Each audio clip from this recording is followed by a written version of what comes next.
வணக்கம். மீசை அண்ணாச்சி நேயர்களே, உங்கள் அனைவருக்கும் என் மனமார்ந்த நன்றிகள். ஏன்னா திருவாசகத்தினுடைய நமச்சிவாயம் வாழ்க, நாதன் தாழ் வாழ்க, இமைப்பொழுதும் எண்ணெஞ்சு நீங்காதான் தாழ் வாழ்க என்கின்ற இந்த சிவபுராணத்தை 95 வரிகளை எவர் ஒருவர் அன்றாடம் பாராயணம் செய்கிறார்களோ அவர்களுக்கு இறைவனுடைய அருள் நிச்சயம் உண்டு. அந்த வகையிலே மாணிக்க வாசக பெருமான் எழுதிய சிவபுராணத்தினுடைய 5 வரிகளாக 18 பாகத்தை நாம் விளக்கங்களை பார்த்து விட்டோம். இறைவன் கூறி மனிதன் கேட்டுக்கொண்டது கீதை. மனிதன் கூற இறைவன் கேட்டது திருவாசகம், இந்த சிவபுராணம். சிதம்பரத்திலே மாணிக்க வாசக பெருமான் சொல்ல சொல்ல இறைவன் படி எடுத்ததாக, ஓலைச்சுவடி எழுதியதாக புராணங்கள் கூறுகின்றன. அந்த வகையிலே 19வது பாகமாக, அத்தியாயமாக அல்லல் பிறவி அறுப்பானை ஓ என்று சொல்லற்கு அறியானை சொல்லிய பாட்டின் பொருளுணர்ந்து சொல்லுவார் செல்வர் சிவபுரத்தில் உள்ளார் பல்லோரும் எந்த பணிந்து. இதுக்கு என்ன அர்த்தம்? எளிய முறையில் நம்ம பார்க்குறோம். அல்லல் பிறவி, இந்த பிறவி மாணிக்க வாசக பெருமான் எல்லா பிறப்பும் பிறந்திழைத்தேன் எம்பெருமான் என்று இந்த பாடலிலே கூறியிருக்கார். ஆமாம், அப்பேற்பட்ட பிறவி பெருங்கடல், இந்த பிறவி பெருங்கடலே இந்த உலகத்தில் வேண்டாம், இறைவனுடைய நிழலே போதும் என்று மன்றாடி கேட்கின்றார் மாணிக்க வாசக பெருமான்.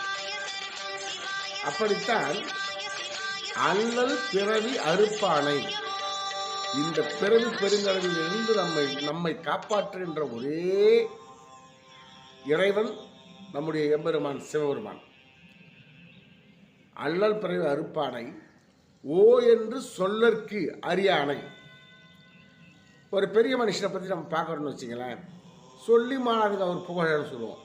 அப்படி நம்முடைய இறைவனை, சிவனை, தென்னாடுடைய சிவனை போட்டுன்னு சொல்கிறோம் இல்லையா, நம்ம சிவனை, அவருடைய பெருமகளை சொல்லி மாளாது, சொல்லற்கு அறியானை,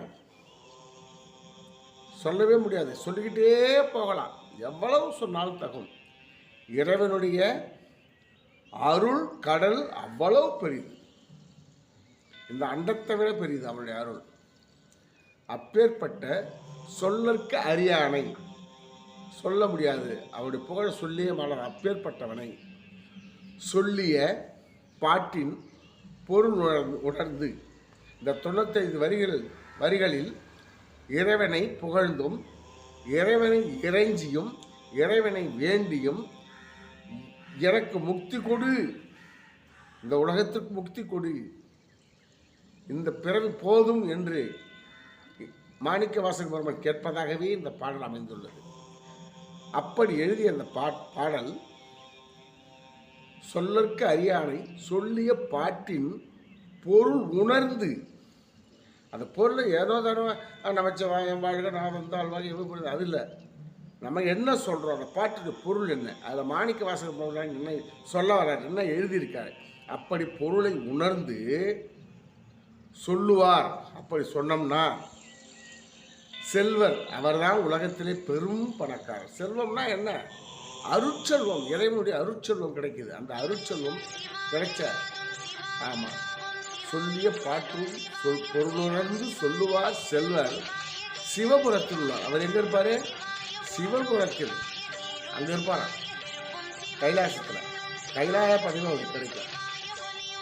அப்படி அங்கே அப்படி இருக்கின்ற பொழுது இந்த சிவபுராணத்தை பொருள் உணர்ந்து ஓதி ஓதி ஓதி பாராயணம் செய்து இறைவனை வேண்டினால் கண்டிப்பாக பல்லோரும் ஏந்த இந்த உலகமே துதிக்கின்ற வகையிலே அவர் இறைவனின் நிழல் கீழ் இருப்பார். பல்லோரும் ஏந்த பணிந்து, பல்லோரும் உலகில் உள்ள அனைவரும் அவரை வணங்குவார்கள். யாரை? இந்த பொருளிருந்து எவர் ஒருவர் இறைவனை துதிக்கின்றாரோ, இந்த சிவபுராணத்தை சொல்லுகின்றாரோ, அவரை இந்த உலகம் போற்றும் என்று அழகாக முடித்திருக்கின்றார் மணிவாசக பெருமான். அன்பர்களே, மேசை அண்ணாச்சி நேயர்களே, ஆன்மீக சொந்தங்களே, சிவபுராணத்தை நமச்சிவாயம் வாழ்க முதல் பல்லோரும் ஏந்த பணிந்து என்கின்ற வரி வரை தினமும் பாராயணம் செய்யுங்கள். நீங்கள் நினைத்தது கண்டிப்பாக உங்கள் வாழ்வில் நிறைவேறும். இறைவனுடைய அருட்கடாட்சம் கிடைக்கும். இறைவனுடைய நிழலிலே இளைப்பாறுகின்ற அற்புதமான பேறு உங்களுக்கு கிடைக்கும். முக்தி என்கின்ற அந்த பேறு கிடைக்கும். இந்த உலகில் உள்ளோர்கள் எல்லாம் உன்னை வணங்குவார்கள் என்று மணிவாசக பெருமான் கூறியிருக்கின்றால், நீங்களும் பாராயணம் செய்யுங்கள். உங்கள் குழந்தைகளுக்கும் சொல்லுங்கள். உங்கள் நண்பர்களுக்கெல்லாம் கூறுங்கள். மேசை அண்ணாச்சி சேனலில் 5 வரிகளாக 19வது பாகமாக நாம் இந்த பாடலை முடித்திருக்கின்றோம். இதை கேட்ட அனைவருக்கும் இறைவனுடைய அருள் உண்டாவதாக. இறைவனுடைய அருட்கடல் அருள் மழை உங்களுக்கு கிடைக்கும். இதுவரை கேட்ட உங்கள் அனைவருக்கும் நன்றி. நீங்களும் கேட்டு மகிழுங்கள். உங்கள் நண்பர்களுக்கு கூறுங்கள். இறைவனுடைய அருட்கடலை நீந்துங்கள். இறைவனுடைய அருட்பார்வை நிழலில் நீங்களும் வாழுங்கள் என்று கூறி இதுவரை வாய்ப்பளித்த உங்கள் அனைவருக்கும் நன்றி பாராட்டி விடைபெறுவது உங்கள் மீசை அண்ணாச்சி. நன்றி, வணக்கம். ஷேர் செய்யுங்கள், லைக் செய்யுங்கள், சப்ஸ்கிரைப் செய்யுங்கள். ஓம் நமச்சிவாய என்ற கமெண்ட்ஸில் பதிவிட்டு இறைவனின் அருளை பெறுங்கள். கண்டிப்பாக உங்களுக்கு நல்லதே நடக்கும். நன்றி, வணக்கம். வாழ்க வளமுடன்.